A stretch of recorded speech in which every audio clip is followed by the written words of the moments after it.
Hello friends, आप देख रहे हैं आपका चैनल शेयर बाजार विद आयुष। और दोस्तों, इस वीडियो में बात करेंगे ESAF small finance bank IPO के फाइनल डे या फिर डे 3 सब्सक्रिप्शन के बारे में। आज आखिरी दिन कैसा रहा, कितना सब्सक्रिप्शन रिसीव हुआ है इस पूरे आईपीओ के अंदर, ये दोस्तों हम समझने वाले हैं।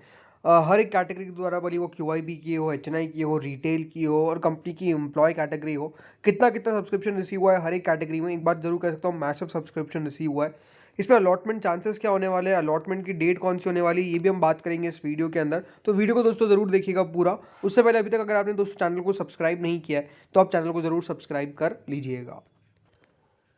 So friends, ESAF small finance bank अब फाइनली क्लोज हो चुका है। वापस इशू के अंदर पैसा नहीं अप्लाई कर लगा सकते। सो कुल मिला के याद रखिएगा, अगर आपने इस आईपीओ के अंदर पैसा लगाया और आपको अगर अलॉटमेंट आ जाता है तो फ्रेंड्स आपको 60 रुपीज़ का एक शेयर मिलेगा। टोटल मिला के 250 शेयर्स आपको मिलेंगे पर लॉट के हिसाब से।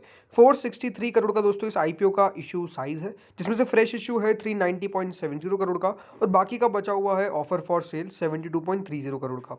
इसके अंदर दोस्तों कंपनी ने अपने एम्प्लॉयज़ के लिए डिस्काउंट रखा है 5 रुपीज़ पर शेयर का। बाकी इसकी लिस्टिंग बीएसई एनएसई दोनों पर होने वाली है। बाकी इन्फॉर्मेशन तो ठीक है, लेकिन अब बात करते हैं सब्सक्रिप्शन के बारे में। तो देखिए, जो शुरुआत के 2 दिन थे, इसमें सेकंड डे क्यूआईबी कैटेगरी 1 गुना सब्सक्राइब हुई थी, एचएनआई कैटेगरी 21.27 टाइम सब्सक्राइब हुई थी, रिटेल सब्सक्राइब हुई थी 8.37 टाइम, जो कंपनी की एम्प्लॉय कैटेगरी थी वो 2.5 गुना सब्सक्राइब हुई थी और कुल मिला के 8.79 टाइम ये इशू सब्सक्राइब हुआ था। तो 2 दिनों के अंदर हम ये देख रहे थे कि डेफिनेटली पैसा तो काफ़ी अच्छा तरीके से आ रहा है, बट कितना आएगा फाइनल डे, ये अपने आप में क्वेश्चन था। मैंने कल आपको एक फिगर दिया था कि क्यूआईबी की 100 टाइम्स ज़्यादा सब्सक्रिप्शन आने वाला है, यह मान के चलिए। जो एग्जैक्टली हुआ है कि नहीं हुआ है वो तो भी पता चलेगा। एचएनआई कैटेगरी, रिटेल कैटेगरी, सब में कितना भरा है ये चलिए अब देख लेते हैं। तो दोस्तों देख सकते हैं आप, क्यूआईबी ने मैसिव सब्सक्रिप्शन रिसीव किया है क्यूआईबी कैटेगरी में। ऑलमोस्ट 182.66 टाइम दोस्तों क्यूआईबी पोर्शन सब्सक्राइब हुआ है, मोर देन 180 टाइम्स। मैंने कल आपको कहा था कि 100 गुना से ऊपर सब्सक्राइब होने वाला है और एग्जैक्टली वही देखने को मिला है। इतना तो मैंने भी एक्सपेक्ट नहीं किया था, मैं आपको सच कह सकता हूँ। बट ये बात जरूर है कि क्यूआईबी जो सब्सक्राइब हुआ है वो अपने आप में बहुत ज़्यादा फिनोमिनल है। कुल मिला के क्यूआईबी कैटेगरी से 16,457 करोड़ के आसपास रिसीव हुए हैं और अपने आप में ये दिखाता है कि हाँ, कंपनी को लेकर क्यूआईबी के अंदर भी अच्छा खासा माहौल था। इसलिए हम कह सकते हैं कि इतना पैसा बेसिकली क्यूआईबी के द्वारा अप्लाई किया है। 182 टाइम्स बहुत ज़्यादा होता है और वो एग्जैक्टली आपको देखने को मिल रहा है। अगली कैटेगरी दोस्तों आती है नॉन इंस्टीट्यूशनल बायर्स की। तो 88.81 टाइम हम कह सकते हैं कि नॉन इंस्टीट्यूशनल बायर्स की कैटेगरी सब्सक्राइब हुई है। ऑलमोस्ट 6001 करोड़ के आसपास दोस्तों रिसीव हुआ है फ्रॉम एचएनआईज। जिसमें से अगर मैं बात करता हूँ बिग एचएनआईज की, तो बिग एचएनआईज ने 96.51 टाइम सब्सक्राइब किया है, जिनसे ऑलमोस्ट 4347 करोड़ रिसीव हुआ है। एंड स्मॉल एचएनआईज से 73.40 टाइम सब्सक्राइब हुआ है, ऑलमोस्ट 1653 करोड़। लेकिन मेजरली अगर आप देखेंगे, जो सब्सक्रिप्शन है वो अपने आप में फिनोमिनल है। किससे? क्यूआईबी से भी एंड डेफिनेटली एचएनआई से भी। दोनों सब्सक्रिप्शन काफ़ी ज़्यादा शानदार आपको देखने को मिल जाएगा, जो हमने कल एक्सपेक्ट किया था। अगली कैटेगरी दोस्तों आती है रिटेल कैटेगरी। रिटेल कैटेगरी की सब्सक्राइब हुई है 17.85 टाइम। जी हाँ, 17.85 टाइम ये इशू सब्सक्राइब हुआ है रिटेल कैटेगरी के अंदर एंड ऑलमोस्ट 2813 करोड़ के आसपास रिसीव हुए रिटेल कैटेगरी से। तो 17.85 टाइम्स का मतलब क्या है दोस्तों? एप्लीकेशन वाइज ये माना जा रहा है कि ऑलमोस्ट 15.45 टाइम्स ये इशू सब्सक्राइब हुआ है टोटल एप्लीकेशन वाइज। इसका मतलब यही है कि ऑलमोस्ट हर 15.5 ऑलमोस्ट 15.5 से आप कह सकते हैं, राउंड ऑफ करके 16 भी गिन लीजिए, कि हाँ 15 से 16 जनों में से एक जने को ये अलॉटमेंट बेसिकली मिलने वाला है। तो अलॉटमेंट चांसेस रिटेल कैटेगरी के अंदर अगर आप देखेंगे तो है, मतलब ऐसे तो बहुत ज़्यादा तो नहीं है, बट हाँ ठीक है। 15.45 टाइम्स। अब आपने जितनी एप्लीकेशन लगाई है डिफरेंट डिफरेंट अपने फैमिली मेम्बर्स के आईडी से, आई थिंक वही है कि आपके चांसेस उतने ज़्यादा यहाँ पर इंक्रीज हो जाएंगे। बट हाँ, ये कि अलॉटमेंट आना बहुत आसान नहीं होने वाला है इस इशू के अंदर। रीज़न सिंपल है, इशू का साइज़ दोस्तों ज़्यादा बड़ा नहीं था, और जब दोस्तों इशू का साइज़ ज़्यादा बड़ा नहीं होता है तो ऐसी चीज़ें देखने को मिलती है। दूसरी बात, कंपनी अपने आप में काफ़ी बढ़िया थी, इसलिए मेरे हिसाब से सब्सक्रिप्शन इतना अच्छा निकल कर आया है। जो कंपनी की एम्प्लॉय कैटेगरी है उसने भी अच्छा सब्सक्रिप्शन रिसीव किया है 4.59 टाइम, यानी ऑलमोस्ट 62.86 करोड़ रिसीव हुए कंपनी की एम्प्लॉयज़ से भी। टोटल मिलाकर दोस्तों जो इशू है वो 76.99 या फिर हम कह सकते हैं 77 टाइम्स सब्सक्राइब हुए और कंपनी को 25,335 करोड़ के आसपास रिसीव हुए। तो ओवरऑल ये बात सिंपल कह सकते हैं इस आईपीओ को कि एक बहुत अच्छा सब्सक्रिप्शन रिसीव हुआ है, और स्पेसिफिकली क्यूआईबी से। और जब भी दोस्तों क्यूआईबी इतना ज़्यादा पैसा लगाते हैं, हमने ओवरऑल ये देखा है कि वो आईपीओ बहुत अच्छा करता है लिस्टिंग के दिन, और लिस्टिंग पे मतलब लिस्टिंग अच्छी देता है। तो आई थिंक यहाँ पर पॉसिबिलिटी है कि बहुत अच्छी लिस्टिंग होती हुई नजर आएगी। अब जो सबसे इंपॉर्टेंट क्वेश्चन है वो यही है कि अलॉटमेंट की डेट कौन सी होने वाली है।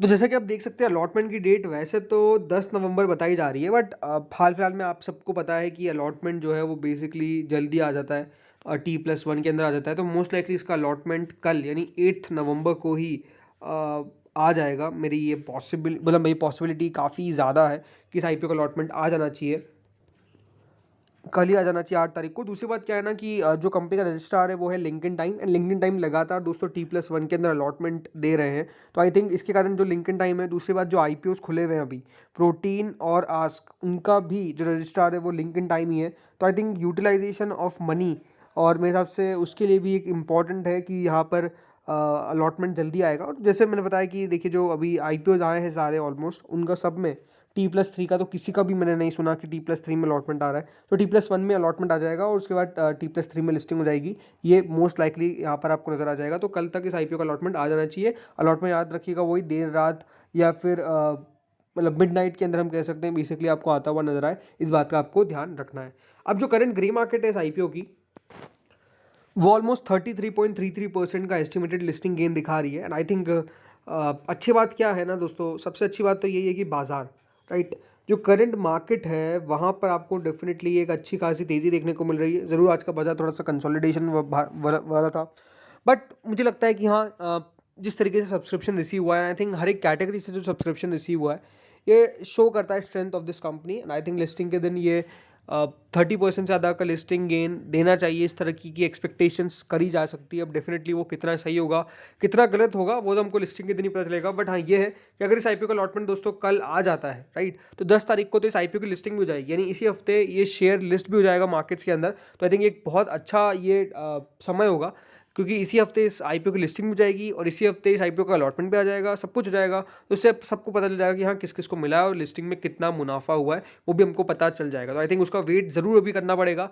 ईसेफ स्मॉल फाइनेंस का कल अलॉटमेंट आने की पॉसिबिलिटी काफ़ी हायर है। एंड आई थिंक जिस तरीके से जो सब्सक्रिप्शन रिसीव हुआ है, यहाँ से मैं देख सकता हूँ कि ग्रे मार्केट में थोड़ी सी और इंक्रीज होने की पॉसिबिलिटी है। आई थिंक ग्रे मार्केट में shoot up to 25 to 26 rupees मेरा एक्सपेक्टेशन है कि यहाँ से ग्रे मार्केट बढ़नी चाहिए। बिकॉज ऐसा कोई नेगेटिव इंपैक्ट आपको देखने को नहीं मिल रहा है। जो सब्सक्रिप्शन है वो आई थिंक सब कुछ कहानी बयां करता है, क्योंकि यहाँ से और ऊपर ग्रे मार्केट जाने की पॉसिबिलिटी बिल्कुल मान के चलनी चाहिए। तो इस वीडियो में दोस्तों इतना ही था। बाकी आप लोग भी मुझे कमेंट सेक्शन में बताइए कि आप लोगों ने कितने एप्लीकेशन लगाए हैं, रिटेल से लगाया है या फिर एचएनआई से लगाया है। रिटेल से लगाया है तो कितना लगाया है और एचएनआई से लगाया है तो कितना लगाया है, ये मुझे आप कमेंट सेक्शन में बताइए। और आप सबको क्या लगता है कितना पॉसिबल लिस्टिंग गेन हो सकता है, ये भी मुझे कमेंट सेक्शन में जो बताइएगा, ताकि आप लोगों के व्यूज़ हमें मिल सके। तो इस वीडियो में दोस्तों इतना ही था। अगर वीडियो अच्छा लगे तो चैनल को ज़रूर सब्सक्राइब, वीडियो को लाइक और इस वीडियो को शेयर भी करना मत भूलिएगा, ताकि सब आपके फ्रेंड्स और फैमिली मेम्बर्स के पास सबके पास ये वीडियो जा सके। Thank you friends for watching this video.